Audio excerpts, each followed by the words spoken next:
Welcome to day one of the South by Southwest Pitch Competition. My name is Paige Hendricks Buckner. I'm the COO at Founder Gym, and Founder Gym is the leading online training program teaching underrepresented founders how to raise capital. We partner with the world's best investors from firms like Sequoia, First Round Capital, and Y Combinator to train up the next generation of venture-backed companies that are led by founders from diverse backgrounds and identities. In our first 3 years, we trained founders in 24 countries across 6 continents, and guess what? Our cohorts operate year-round, so you can learn more at foundergym.com. Guess what? It's time to get into the pitch competition with the category artificial intelligence, robotics, and voice. So what are we talking about? These are technologies related to machine simulated intelligence, consciousness, empathy, or speech. These technologies may also cover the Internet of Things and smart devices, or a machine's ability to perform, anticipate, and streamline tasks without human assistance. These startups seek to address a wide variety of issues, of which you're going to hear all about them. Before we do that, though, let's get into our event format today. So here's a quick overview. We're going to hear from 5 finalists in this category, artificial intelligence, robotics, and voice. They'll each present a 3-minute pitch, during which they're going to do a fantastic job. And then, of course, we're going to head into 5 minutes of Q&A with our exceptional judges, who I'm going to introduce in just a moment. We're going to finish up our hour with 2 alternates for the artificial intelligence, robotics, and voice 1-minute speed pitch competition, and which is really exciting because we had so many folks apply that we really wanted to make sure we invited 2 alternate companies from each category to join us. So you're going to hear that throughout the pitch competition and each of the different sessions that you'll have a chance to attend, which I know you'll be attending all of them. So stay tuned for those wonderful videos. Guess what? Each one of the founders is going to be judged on a set of 5 criteria. So let's walk through each of those criteria now and take notes. Even if you're not pitching here, you could apply this to your own pitch deck. First is creativity, originality, and uniqueness. Second is potential, longevity, actualization, and profitability. Third is goodness, the impact of the product and service on the world. Fourth is functionality, usability of the interface. And finally, team, which is huge, the quality of the people working on each startup. So who's going to be using these criteria? We have a stellar panel here today. I know you heard about them, and now they're all here together. So I'd love to introduce to you Brian Stoll, founding partner at Wildcat Ventures, Justin Kahn, general partner at Goat Capital, and Martina Welka, founding partner at the WXR Fund. So welcome to our judges. We're so excited to have you all here today. Brian, how are you doing today?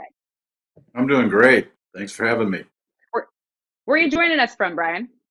Austin, Texas.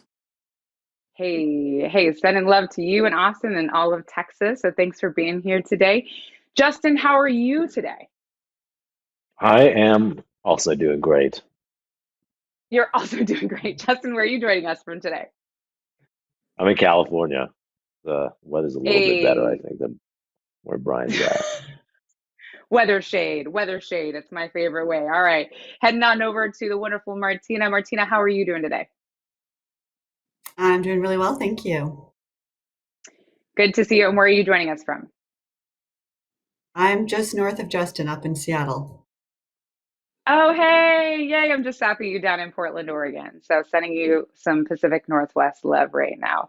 All right, folks, so you've heard our judges. We're so excited to have them here today. It is time to get into our pitches. And just a quick reminder, each pitch is going to be 3 minutes, and then we'll head straight into a 5-minute Q&A. And of course, I want to make sure that you all are ready to take notes. So get your notepad out if you haven't already done so. We're going to jump into our first pitch today. I'm very excited to welcome to the floor Bloomfield Robotics, led by Mark DeSantis. Hi, I'm Mark DeSantis, CEO of Bloomfield Robotics, and we assess the health and performance of plants one plant at a time for the growers of the world's $2 trillion worth of specialty crops using deep learning and image processing. Every plant matters to us, and it should to all of us, as global population is expected to jump by 3 billion, nearly 40%, in the next 30 years, requiring the production of more food in that time than has been produced since the birth of agriculture 10,000 years ago. That's why our goal is to maximize the performance of every plant by continuously monitoring the condition and key features of that plant from seed to harvest. An example is AA Vineyard, one of our customers in New York State. They grow nearly 150 varieties of table and wine grapes, as well as baby vines. A grower can typically inspect about 150 vines in a day, about 1/10 of an acre, looking for such things as disease, infestation, stress, leaf density, as well as berry count, size, and color, all to protect and enhance the vines, time the harvest, and predict yield. The challenges with using people to visually inspect vines, or anything for that matter, is that, well, there aren't enough of them, they're expensive, and most challenging, they're inconsistent. Our Bloomfield flash camera addresses all three limitations and, mounted on any vehicle, can assess over 15,000 vines in a day. AA was able to increase yields the equivalent of 70 bottles an acre. We can do what we do because we are, in fact, identifying, analyzing, and geolocating individual grapes on individual vines. To date, we've digitalized over 350,000 vines and over 500 million grapes. Each of Flash's twin lenses captures high-density images at 5 frames per second using its own light source. Images are uploaded to the cloud for analysis with timely, actionable results presented to the grower's cell phone or laptop. In our first year, 2019, we built a minimum viable product, which we deployed in over a dozen vineyards across 4 states and secured additional pilots in France and Canada. We've also added apple and blueberry pilots in Q1 of this year. We're looking to add over 24 more vineyards across the US and globally. We have a great team of experienced entrepreneurs and technologists with our 2 founders, Dr. George Cantor, Chief Scientist, and Tim Muller-Sim, CTO, developed the technology over a decade while at the Carnegie Mellon Robotics Institute. Our head of products, Jason Simmons, comes to us from Uber ATG, where he had a similar role there. And Ben Utter, who's an account executive in a previous successful AI startup of which I happen to have been CEO and co-founder. I'm a serial tech entrepreneur myself who's co-founded and built several AI-based venture-backed companies. Thanks again for the opportunity to present, and I welcome your questions.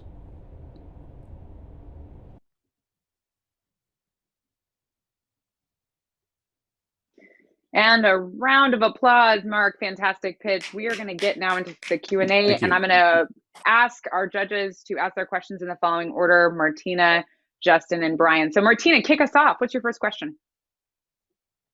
Sure. Thanks, Mark. That's really fascinating. So I'm guessing this technology is not inexpensive. So could you please walk us through ROI for the grower and what kind of results you're seeing?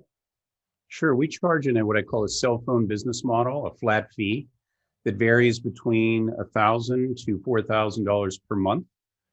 And just like a cell phone, the camera is thrown in just like a cell phone, and the cost of which is amortized over the life of the contract. Growers typically need 1 camera for about every 300 acres. And the return on investment is immediate because inspection regimes, whether it be vineyards or any grow for that matter, is a routine that takes place on a weekly, almost daily basis. So there's an element of labor replacement right away, but then the value proposition grows from there as we start to digitalize everything we see. Fantastic. Thank you so much. Justin, you are next. So what's the customer archetype of who you're selling to right now? Like, who are your buyers? Yeah, so typically they fall into 2 categories in vineyards. You have the viticulturalist, who I like to call the chief scientist of the vineyard, and then you have the operator. And the reason I say those 2 people is we're doing 2 things. We're functioning as a doctor and a coach for every plant.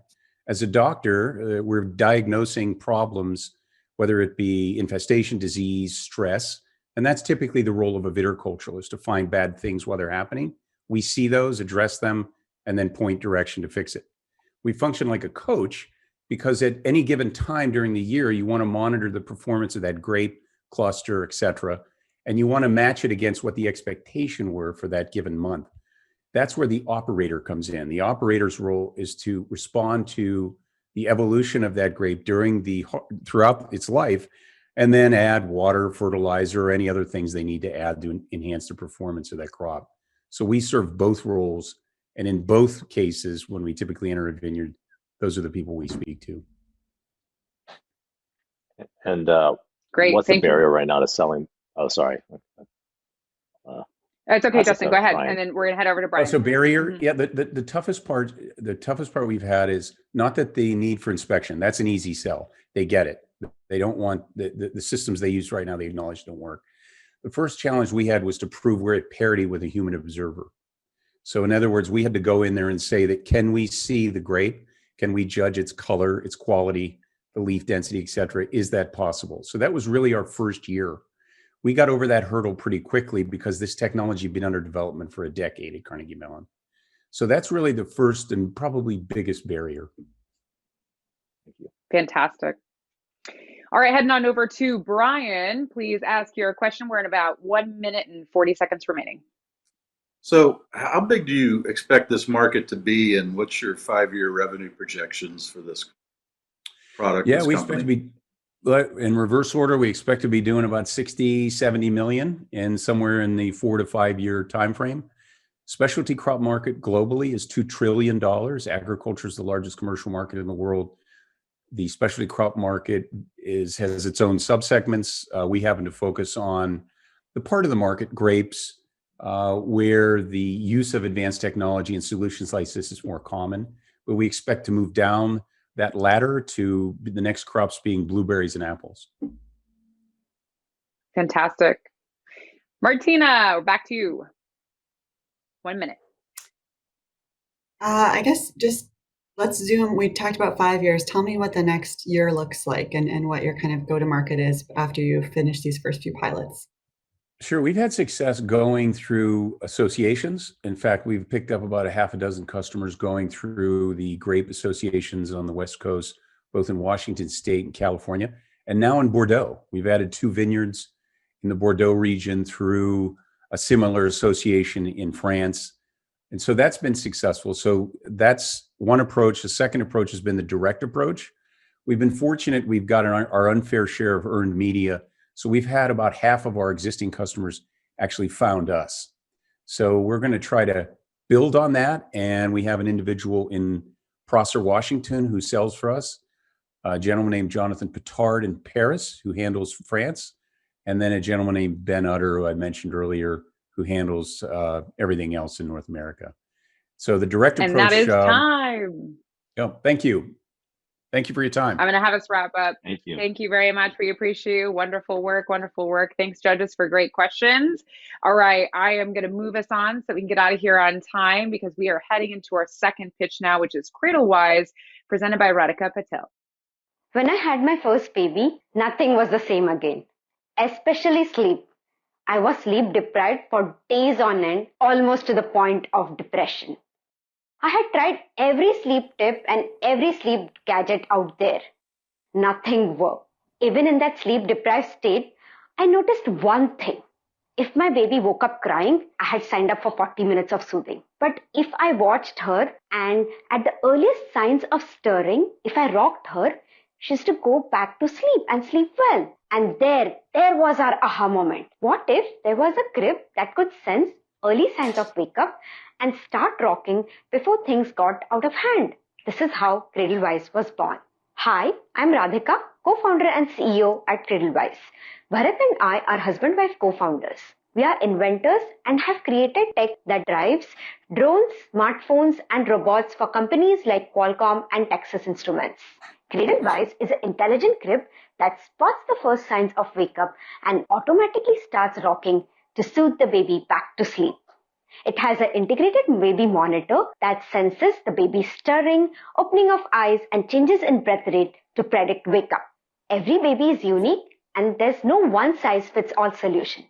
That's why Cradlewise learns with the evolving sleep patterns of the baby and grows with it. It's a self-learning crib, just like how a parent would learn and adapt to the baby's changing needs. And no wonder every baby that has tried Cradlewise is loving it. We have more than 25,000 hours of baby sleep recorded in the past 3 months, and parents are saving 2 hours of effort every day. Love from our customers is pouring in. We have opened for orders across US this January. We are clocking orders worth $10,000 every single day for delivery 6 months down the line. With a growth rate of 15% month on month, we expect to clock revenues of $8 million this year. Apart from the direct sales, the crib has a potential to become a platform. We have planned to introduce subscription services for monitoring critical health data with just a software upgrade. 3 million babies are born every year in the US alone, and each one of them sleeps in a crib that was invented centuries ago. We at Cradlewise want to change that. Tanner's been sleeping from 9 to 6 in the morning. having an almost 9-hour stretch at night is like, ah. So to recap, we make smart cribs for babies. We are bringing home $10,000 of revenue every day. Parents are saving 2 hours every single day. Want to join a sleep fitness journey? Happy to chat with you. Thank you. All right, we're now going to head into Q&A with Radhika. Kicking us off this time is Justin, then Brian, then Martina. So Justin, your question first. Radhika, as a new parent, I love this idea and product. I guess my question is how, there's other smart cribs on the market like the SNU. How is this different from what's out there? Yeah.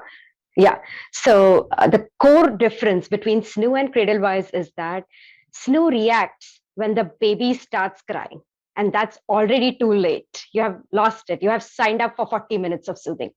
Cradlewise detects the first stir, and what we have seen, because of the detection early on, the onset, the average time that the baby goes back to sleep is 8 minutes, and we have data to show that.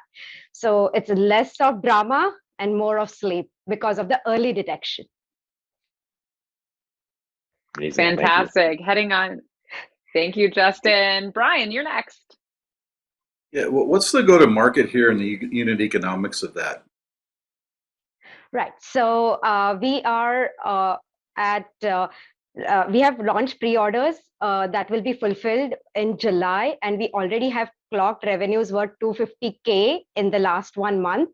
And the go-to-market is the direct-to-consumer sales for the next 1 year, working with influencers, and also starting with the B2B2C, like working with corporates, so that they want their parents to be efficient, and then slowly launching on Amazon.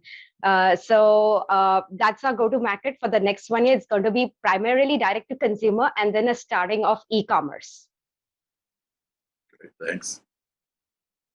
Fantastic. Martina, how about you?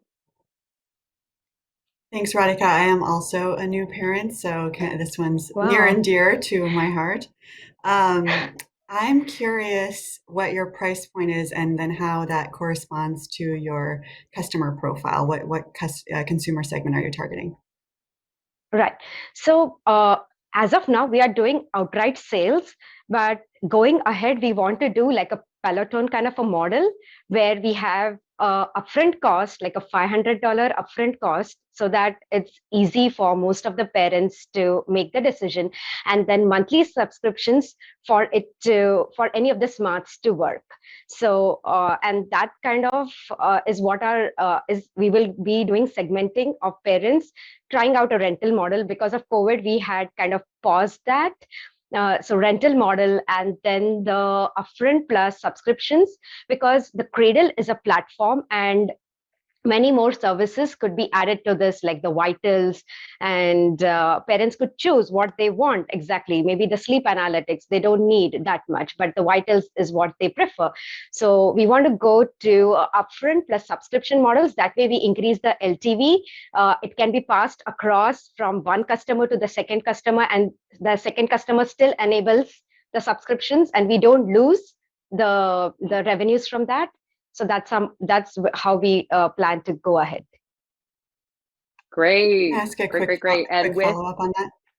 Yep, hurry, give it. Yes. Minute and 30 seconds left. Yes. How long can children use this? Because I know this is the first 6 months.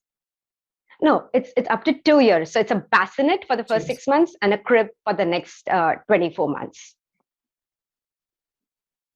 Thank you. Great follow-up question. Thank you. Justin, back to you. Sure. Can you talk a little bit about the data that you're ingesting to learn and improve the product? Right. So we gather sound, the movement data, because we have a 3D time of flight sensor, the movement data. So the basic X, Y, and Z of the baby is known. So we know the breath rate, which helps us predict the wake up accurately. And then we also have a normal camera where we can find out eyes opening, closing. And so these are the main things: sound, breath rate, eyes opening, and stirring. this helps us predict the wake up. Further down the line, we have done proof of concept of head circumference, height of the baby, because it's just a software upgrade for us. We can also measure the weight of the baby. We also have plans of doing heart rate monitoring through flush changes. So these all are the different vitals that we can measure with just a software upgrade, and also put Bluetooth accessories for pulse ox. Going ahead, and the entire sleep data, because babies sleep for 15 hours on an average, so the entire sleep data is recorded on the cloud, and we could do a lot of illness and wellness markers once we reach 1,000 babies, and it will supersede any of the competitors, Radhika, because we have got a head start. Yeah. Thank you. Thank you. Fantastic. Round of applause. Thank you very much, Radhika. Thank you great so much. job. Great. Thank you. As an expecting parent, I'm very excited about this technology as well. So thank you very much for being here. Yay! Okay. All right, fantastic. Judges, great Okay. questions. Listen, I told you this panel was fire. Did you believe me? Now you definitely believe me, right? Let's take it on over to our next pitch. We're headed to number 3, our Kettle. Welcome, Andrew Engler. Hi, my name is Andrew Engler, and I am co-founder and CEO of Kettle. We are the world's most advanced reinsurance company using groundbreaking deep learning to better understand climate risk. I've spent the last 10 years of my career working at places like Allstate and Argo Group, where I was most recently vice president of machine learning and digital. And what I really came to understand is that there were huge systemic issues that were building inside of the insurance, and more specifically the reinsurance industry. We've put together a team with myself and the co-founders, Nathaniel Manning, Son Lee, and Nigel Mortimer, where we have a split DNA really in the company of half insurance and reinsurance experts and the other half data science and machine learning experts, really with the goal of trying to create a much more advanced quantitative understanding of how we price this risk and transfer this risk in order to protect people in the future. Reinsurance isn't commonly known. It's actually a $300 billion industry that's over 630 years old, and most commonly known as insurance for insurance companies. Its primary function is to protect people against major catastrophic events, such as wildfires, hurricanes, or earthquakes. As you can imagine, with a 3x increase over the past 15 years of catastrophic events, we have seen a dramatic change in the industry, which has resulted in a 68% drop in return on equity. Why this is happening is pretty simple. For the past 600 years, reinsurers have really been using basic stochastic modeling to really understand their risks. So, for example, if I want to price California, what I would do is I would say, how many times has a massive wildfire hit Los Angeles in the past 500 years?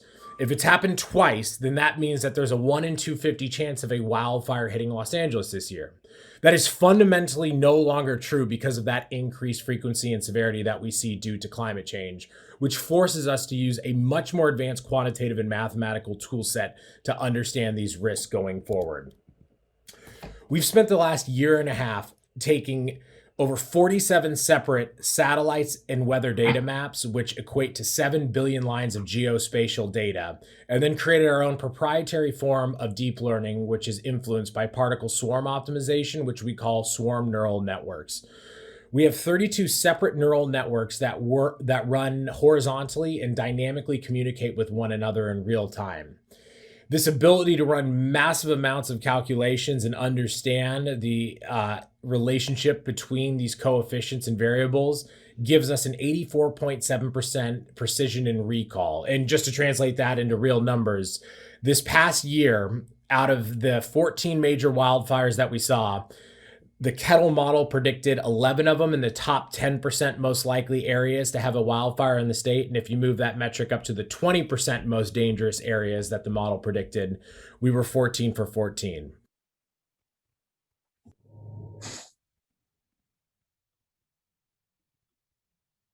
All right. Wonderful job. Round of applause. I know you're virtually giving a round of applause. I'm giving a physical round of applause now. All right. So we're headed into Q&A right now. First of all, Brian. So, are you focused primarily just right now on fires as the primary loss prevention that you're doing? How are you thinking about this longer term? Yeah, so it's a great question. Right now, we're really focused on wildfire because there's such massive price dislocation in the market right now, and that's really one of the areas that is severely affected. We Yeah, will I'm see feeling this. it. I know.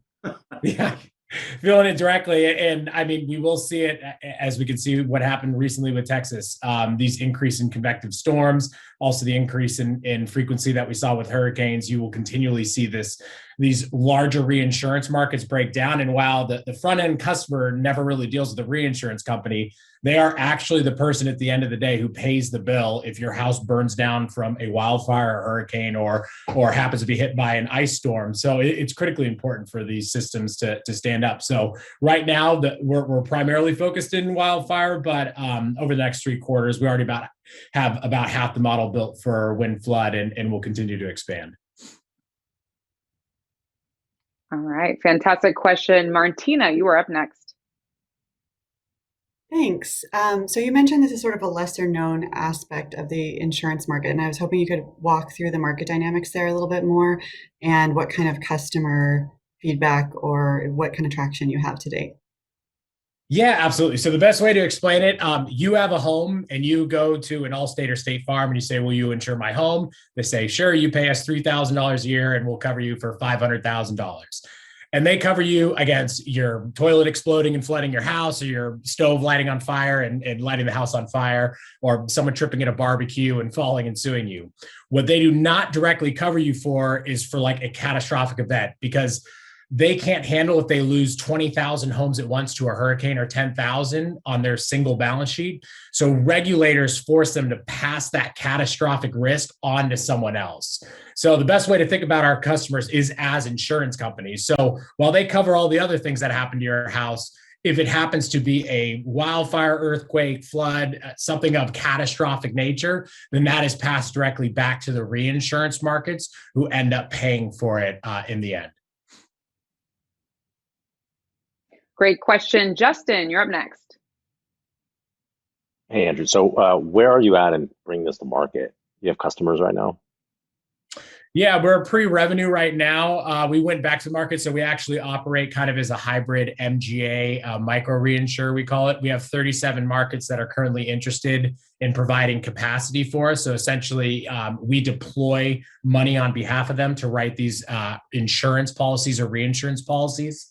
We're targeting about $100 million for our first risk capital pool that we'll have for 2021. Target close date for our first deal is March 31st. And then multiple deals throughout the year. Right now, we have 13 primary carriers interested in our product, and we're seeing significant demand. And the best way to kind of think about it is, while it doesn't directly relate to the primary, insured in this case, if you live in California, you know how hard it is and how much more difficult it's going to be to get insurance, especially if you're in any sort of wildfire area. Yeah, I live in one. Maybe we can help out. We've all dealt with some catastrophic weather events. Heading on over to Texas, actually, with that Brian question. Yeah, I actually have a house in a California wildfire area, so I've definitely been feeling the pain. So since you're sitting there as an MGA, I assume that what you're trying to do is build up enough data that you can show the reinsurers that your models actually really work. How long do you think it'll be before you can actually have enough data and enough history that they'll buy in and say, okay, yeah, this really works and we want to get on the platform? In terms of our LOI, we've already had that buy-in, and in terms of the market interest, and it's because we have 1.8 million historical wildfires. We have satellite data going back 30 years, everything from MODIS, LiDAR, Landsat. It's an extreme amount of back testing and understanding. And then we also did the forward-looking view last year, where we said in February, here's our prediction for the year, and happened to be correct in it, as you had heard inside the presentation. Obviously, you're always trying to increase accuracy over time, and understanding that kind of evolution of how the model will build as we get more data in. But we're lucky because a lot of these NASA and governmental satellites have been around so long that we have significant amounts of data that give us this level of accuracy. And that is time. Perfect ending. Thank you so much, Andrew. Wonderful job. Everyone, round of applause again for our judges. Congratulations, Thank you. Andrew. All right. Yeah, thank you very much. Let's head on over to our fourth. That's right. We're almost done, folks, and I have loved every moment of it. Let's keep it going with our fourth startup here. This is Parrots, brought to you by David Hoja.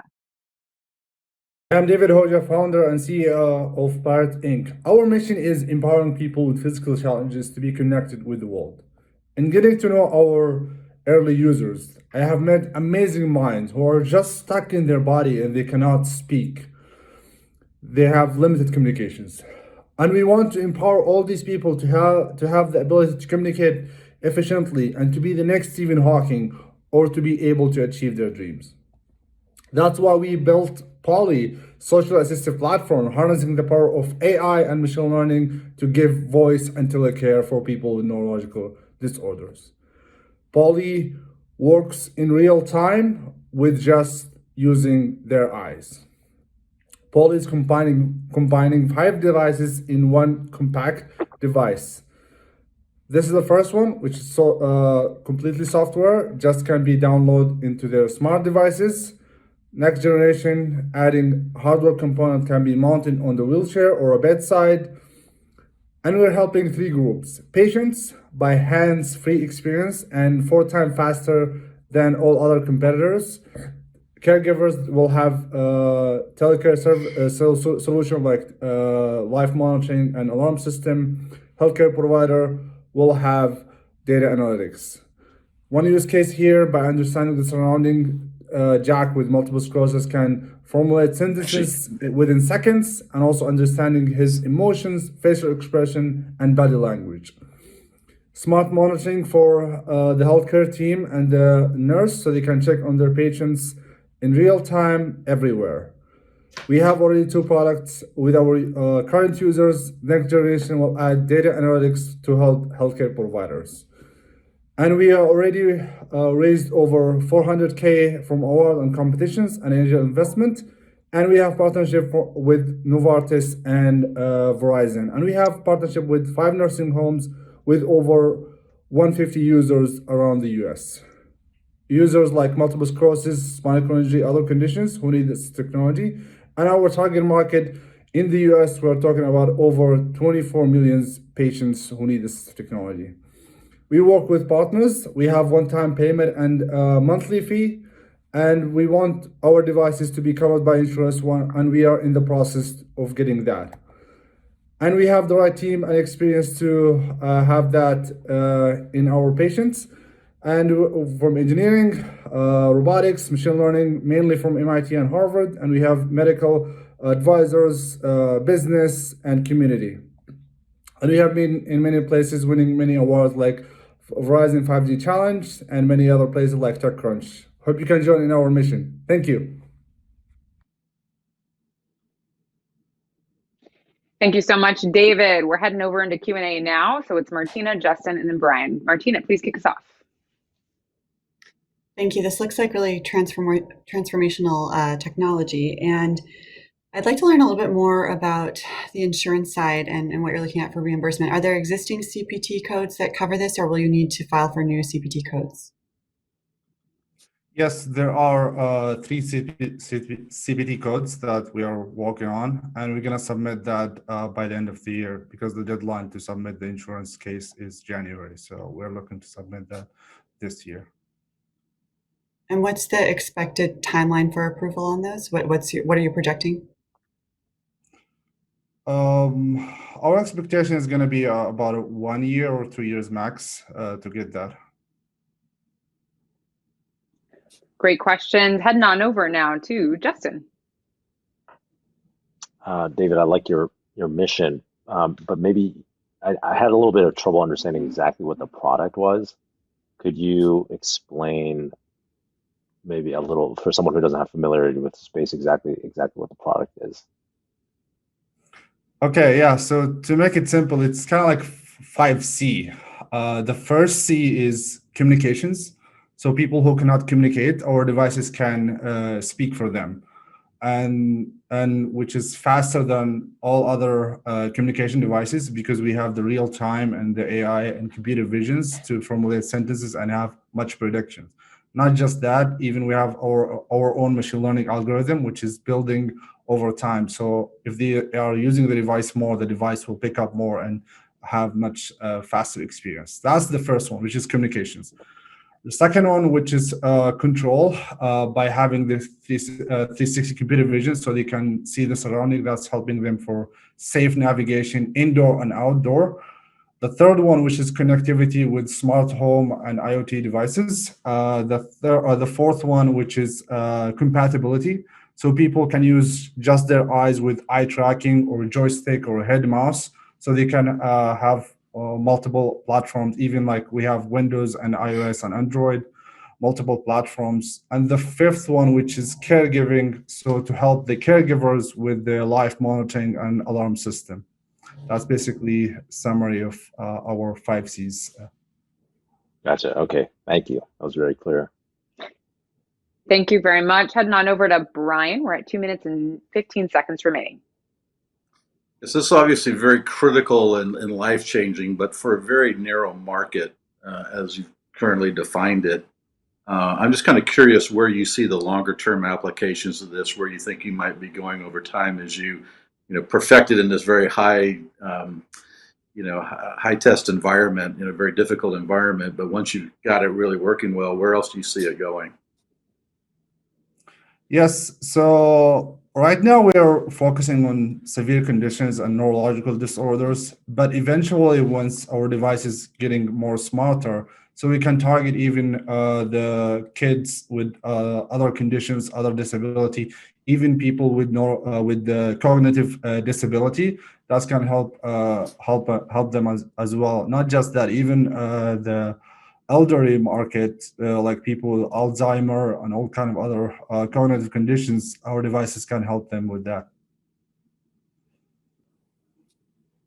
Fantastic question. Fantastic answer. Heading on over, probably the last question will be Martina. So I saw a team slide in there, but it was really fast. I would love to hear more about the team building this.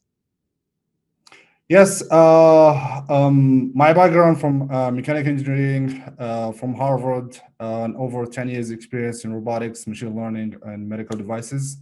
Our CTO, also from MIT, with over 25 years experience, and he exited our company actually in Silicon Valley a few years ago. And also we have our COO, Alina Klav from Harvard Kennedy School with background in policy and government and assistive design. And we have many advisors from different background, medical and business and community, and even insurance expertise as well. Thank you. All right, fantastic. And we have about 5 seconds left. Justin, anything else you want to ask? No, this is great. I love your mission and congratulations. It's good to be working on something that's good for the world. Absolutely. This is wonderful for the world. David, thank you so much for a great pitch and a wonderful Q&A. Thanks again, judges, to you as well. We are now going to head into our final pitch. If you haven't, take a deep breath and just soak up the brilliance. We have so much innovation happening here and so grateful for the great questions that are being asked as well. Let's head into our final pitch. So number 5 today is Wisear by Yassine Ashiash. Over the past 30 years, we have attempted to make human-machine interface as effortless as possible. From the first computer to the latest voice assistants and smartwatches, we've made some progress, but we're still limited.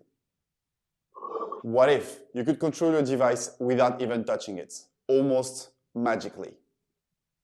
And what if such technology could be integrated in a device as small and universal as earphones? Hi, my name is Yassine, and I'm the co-founder and CEO of Wisear.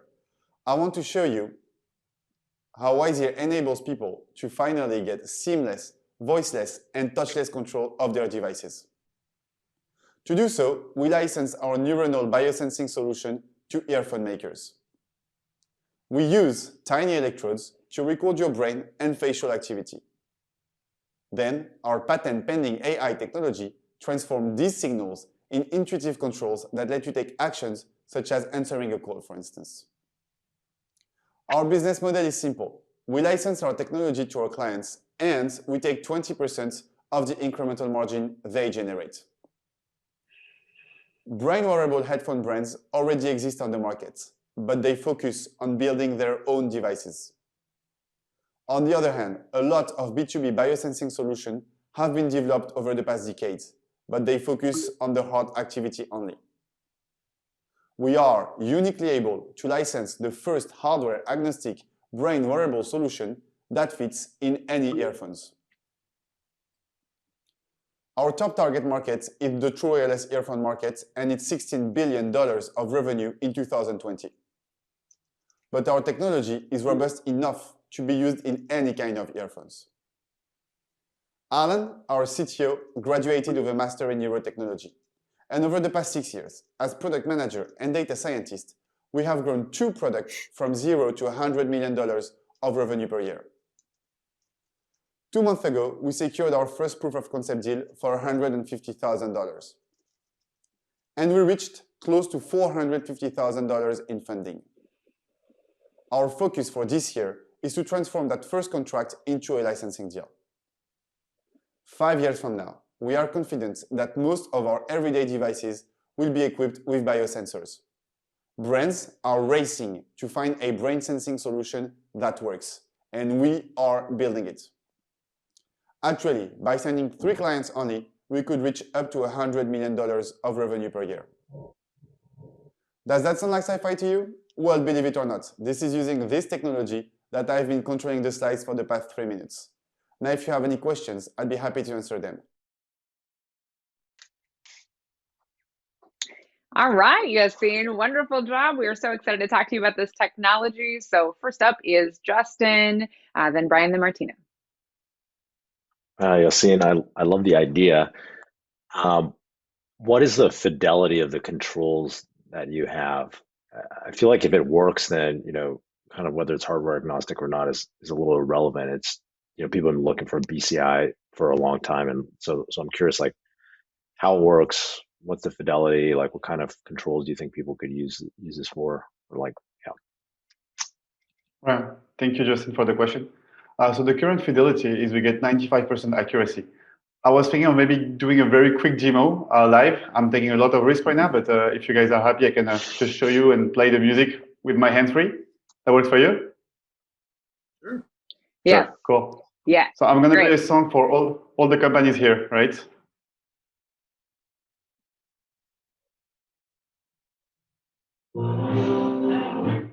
Sorry. Let me do it one more time.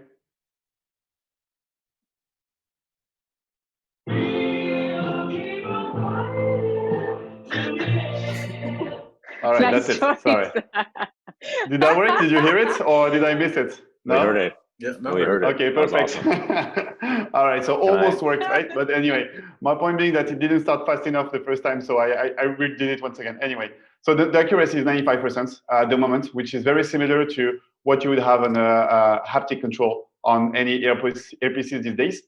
In terms of control, so right now we're really trying to be almost like as agnostic as possible from the targeted control. The one we've been isolating through multiple discussions with earphone makers and users is, well, being able to control the music, being able to control, like answer a call hands-free. But recently we've been talking with actually gaming headphones, and what they were mentioning is the fact that a lot of gamers kind of struggle to have a mute, unmute like elements that would like be voiceless and touchless and would not require them to remove their hand from their keyboard.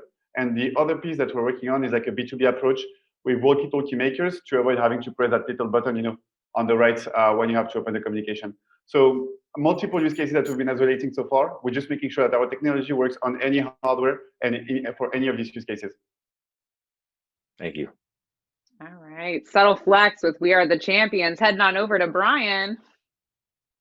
So it sounds like you're going to go make this available to manufacturers, and then they go put it into the product wherever they see applicability or whatnot. I'm wondering, do you have any specific areas, you mentioned gaming and others, where you're going to maybe target on specific manufacturers where you think you can get the most traction earliest? Yeah.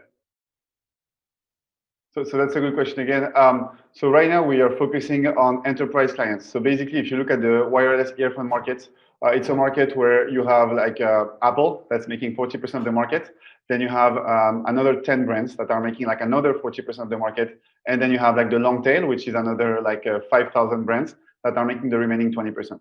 What we do see today is that the brands that are driving innovation apart from Apple, which is doing everything internally, are the brands who are like have the biggest budget to allocate to it and who are kind of the most innovative brands. So these are the companies that we are targeting right now. And these are the companies that we signed for our first prototyping contract. Fantastic. Heading on over to Martina. So this is super cool. I invest in a lot of virtual and augmented reality technology, so I can imagine so many applications here. I'm curious, BCI is a very intimate and potentially vulnerable user experience. So what are you hearing from your end users in terms of, is there any reticence, is there any fear around that sort of connection? And then also to dovetail on that, how are you thinking about data and privacy? Sure. So I will try to answer both of the part of this question. So the first part around like a reticency from the users, I would say that it's a matter of being like super like transparent about what you're collecting, how you're using it, and also I think it's a matter of like bringing back to the reality what is really feasible. Today, no BCI device can read your thoughts or decide like or hack your brain, So I think we're trying to be very explain everything that we do and show what is feasible, how the user can control it, and give the user full control over it. So when we did so, people who have questions like, can you hack my brain, or can you make me vote for whatever, we were kind of able to kind of teach them that there was no risk and that the understanding was kind of okay on their side. On the second part, which is the privacy and the data, our long-term goal, is to be able to kind of run most of the algorithms on the earpiece themselves. And this is something that is made possible because the chips that are being integrated in the earpieces are more and more powerful. And that's so the time. So run everything on the device. Thanks. Fantastic. All right, round of applause. Thank you so much for joining us, judges. Thank you so much for the great questions. Great job, Yassine. Again, thank you for the demo. Oh my gosh, that's it. Those are our 5 pitches, 5 Q&A sessions. I just want to give all the founders again a quick round of applause, the judges a round of applause. If you want to find out who in artificial intelligence, robotics, and voice join us at the South by Southwest Pitch Award Ceremony on Saturday, March 20th at 3 p.m. Central Standard Time. Make sure you get the time zone correct so you can see who went out. As you can see, some very stiff competition. We're so excited because we are headed into our alternate companies. And just a quick reminder, these are folks who are going to be giving a 1-minute pitch. So you're going to hear that really quickly. And so the first pitch that we're going to hear from is Epic Blue. My name is Frederick, and I'm the co-founder of Epic Blue. We are a team of AI experts. We are developing the future of GPS by reinventing how people can be located seamless indoor as outdoor. Shine is the first wearable that uses AI for accurate positioning and is often referred to as the Waze for firefighters. This is how it works. Shine is packed with sensors. These sensors generate 50 times per second a lot of stepping data. We capture this data and use complex mathematical algorithms to pinpoint your exact location on a map. One Shine wearable costs between 500 and 750 euros and comes with a monthly license fee. We focus on first responders and defense and have a full sales funnel with over 60 prospects. We aim to sell 700 wearables this year. We are a team of 7 people and are supported by an experienced advisory board.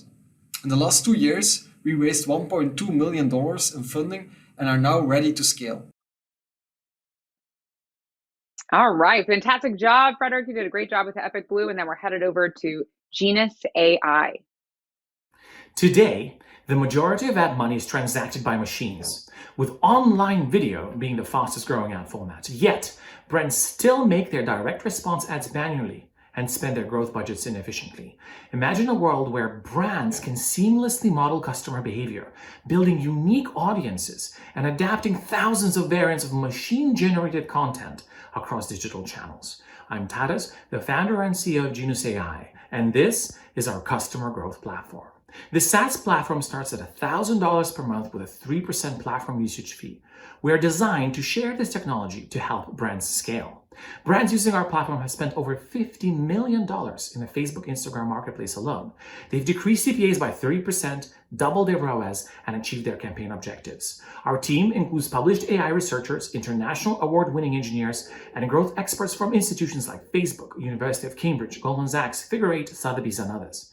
Try the platform at Genus.ai. Together, creativity and machine learning will change the world. A 1-minute pitch is never easy, but both Epic Blue and Genus AI did a fantastic job. So round of applause to them. Thank you so much for doing such a wonderful job. So applause to you.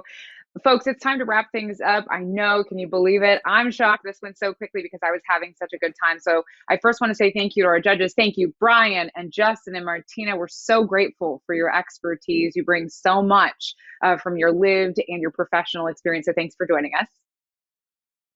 Thanks. Thank you. If you haven't given them a round of applause, please do. Go follow them on social media. Check out what they're doing. They are movers and shakers in the world. Again, so grateful to have them here.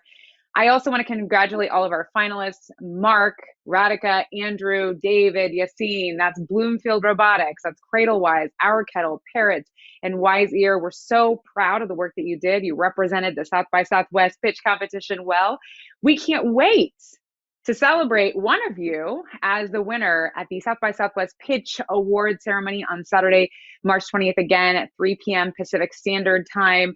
We are thrilled to see who the winner is, but again, don't be strangers to these startups. If you like what they're doing, go check them out. Check out their websites, follow them on social media, reach out to the founders directly. I know they'd love to hear from you. And then finally, thanks again to our alternates for being here. Last, I'd just love to say thank you to you for joining us. What fun. I hope that you took away some gems and you could apply them to your own startup. Our next session, Innovative World Technologies. I'm excited to see you for that. So take a break, whatever you're doing, and join us for that next session. Thank you, and I'll see you soon.